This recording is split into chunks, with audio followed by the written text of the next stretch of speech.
কখনো কখনো রোজ একই কাজ করতে ভীষণ বিরক্ত লাগে। মনে হয় আজ আর কিছুই করব না, শুধু চুপচাপ বসে থাকবো। আজও ঠিক তেমনই একটা দিন ছিল।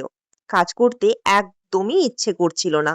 তবুও কোনো রকম ঘরটা গুছিয়ে নিলাম, স্নান করলাম, তারপর ব্রেকফাস্টটা সেরে নিলাম। আর তারপরেই হাতে এলো দুটো পার্সেল।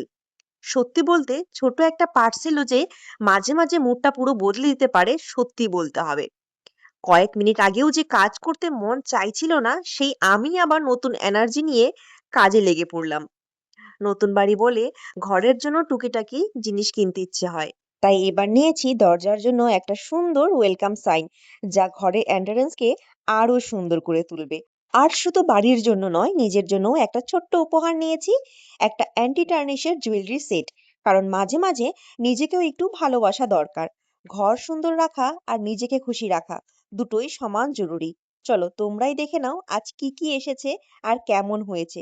অবশ্যই কিন্তু কমেন্ট করে জানাবে তোমাদের কেমন লাগলো। মনে রাখবেন, নিজের মুখের হাসির দায়িত্বটাও কিন্তু আমাদের নিজেদেরই নিতে হয়। আগামীতে আরো গল্প হবে। সবাই সুস্থ থাকবেন, ভালো থাকবেন। Good night. টাটা।